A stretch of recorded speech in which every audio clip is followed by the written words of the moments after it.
Hey everyone, ready for a deep dive? We're going to dig into something that can be a little, well, uncomfortable.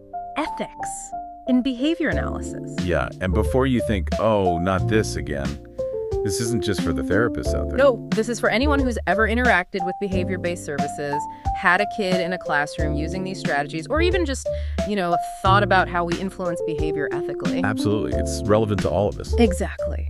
So we're diving headfirst into ethics for behavior analysts, specifically Chapter 17 on reporting those ethical violations.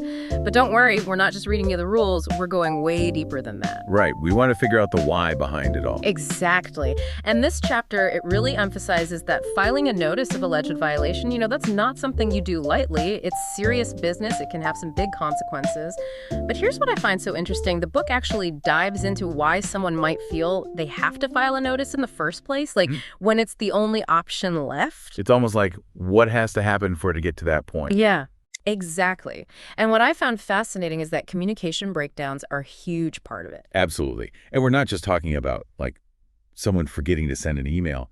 It's about this disconnect that can happen, often because of that inherent power imbalance. Think about it. A client or even someone being supervised by a BCBA. Yeah. They might not feel comfortable directly challenging the expert, No, of course not. There's that inherent power dynamic there. Exactly. It's like, who are they to question the person with all the degrees, right? They might not even know how to put their concerns into words, how to effectively communicate what's wrong. They might not even realize they're allowed to say something. And this is where that example in the book comes in. Imagine a parent saying, is there anything else we can do? Oh, I've totally been that parent before. Right. But what they're really trying to say, maybe, is something more like, hey, I'm actually not comfortable with this whole treatment goal thing. Can we, maybe talk about some other options? It's like they're speaking two totally different languages, even though it's about the same child. Totally. And the book, it actually says, let me get the quote right, clients don't know the code words that will, catch the attention of their behavior analysts. And then it gets even better. At behavior analysts, they're predisposed to assume that their clients just don't understand. Oh, wow. Right? It's like, whoa. Talk about a communication breakdown waiting to happen. No kidding. So let's say someone does want to raise a concern, even a really serious one. The book is very clear. You need more than just your word against theirs, right? You need documentation, proof. Right. And yet, oh boy, that's when things can get really complicated, especially in situations where, like we were saying, those power dynamics are already a huge factor.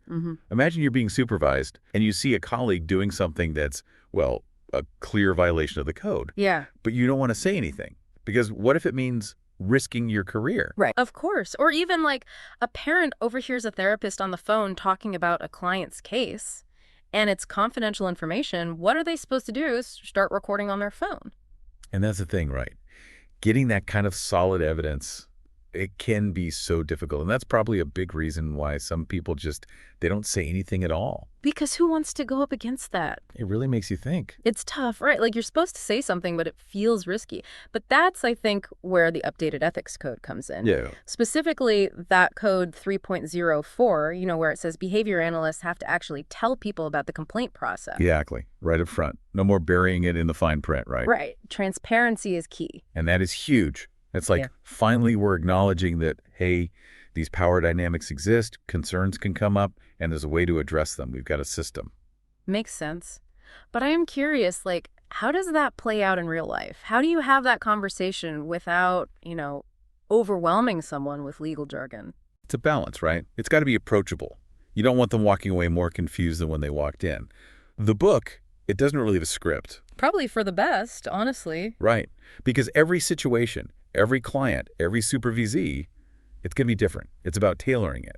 But one thing it emphasizes is that just like handing them a pamphlet, that's not enough. No, definitely not.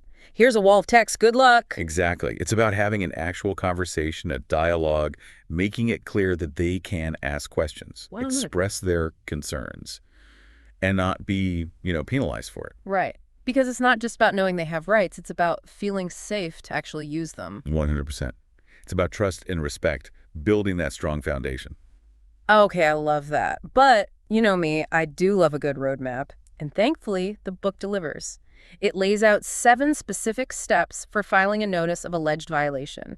And it's not just dashing off an email. Thank goodness for that, right? There's a whole process. And it makes sense when you think about it. It has to be thorough. It's got to protect everyone involved. Absolutely. And it starts with, trying to resolve things informally, which honestly, that's the ideal, isn't it? A simple misunderstanding, you clear it up with a conversation, everyone moves on. No harm, no foul. Right? But if that doesn't work, well, then you move on to the next steps. Like verifying the behavior analyst's credentials are legit.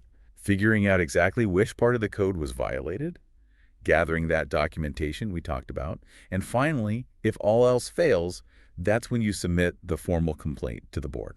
And I imagine that whole documentation part, that's still tricky, right? What we talked about earlier. It can be. But it does sound like each step is there for a reason, like to make sure that people aren't just filing complaints all willy-nilly, right? Exactly, that it's taken seriously. There's even, a statute of limitations. Really? So it's not like you can bring something up from 10 years ago. Nope.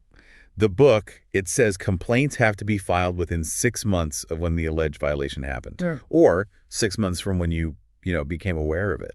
Makes sense. Memories fade. Plus, I'm sure it keeps things from dragging on forever. Oh, absolutely. Timeliness is important. And speaking of sensitive situations, there's one more aspect I want to bring up that the book really emphasizes, the option for anonymous reporting. Oh, yeah. Now, when would someone choose that route? And how does that even work? So picture this. You're in a situation and you see something. Let's say it's a blatant violation, right? And it's like documented somewhere public. Wow. But you are terrified to say anything because you know there could be blowback. That's when anonymous reporting can be like a lifeline. It allows you to speak up even when it feels impossible. Exactly. No one should have to choose between their safety and doing the right thing. It's like having that system in place, even if you hope you'll never need it, makes a big difference. Right. It's about creating that culture where even if something does go wrong, there's a way to address it.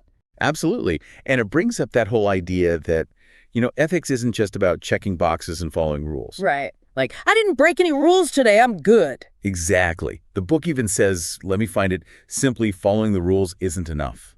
It's got to be deeper than that. It's about like your mindset, a commitment to doing what's right, even when it's hard. Oh, for sure. It reminds me of that saying, if it were easy, everyone would be ethical. Right. It's that willingness to think things through, to really question your own assumptions, to have those tough conversations. And not just brush things under the rug.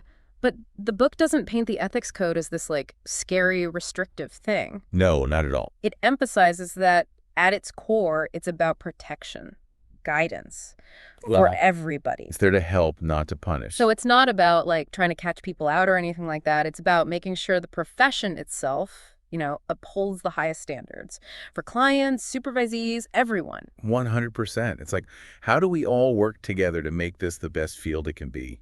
And that, I think, brings us back to you listening. We've covered a lot of ground here. Power dynamics, how important communication is, even how to file that notice of alleged violation if you need to. It's been quite a journey. It really has. But the biggest takeaway, I think, is that ethical practice, it's not this like passive thing. It's an active process. It's being willing to learn, to reflect, to always try and do better. And to have those open and honest conversations along the way. Exactly. So as we wrap up this deep dive, here's something to think about. How can you take all of this, not just into your work, but into your everyday life? Because ethics, it's not just what we do at work, right? It's about who we are as people. And on that note, we'll leave you to ponder that. Thanks for joining us on this deep dive, everyone. Until next time, keep asking those tough questions, keep those conversations going, and we'll see you next time.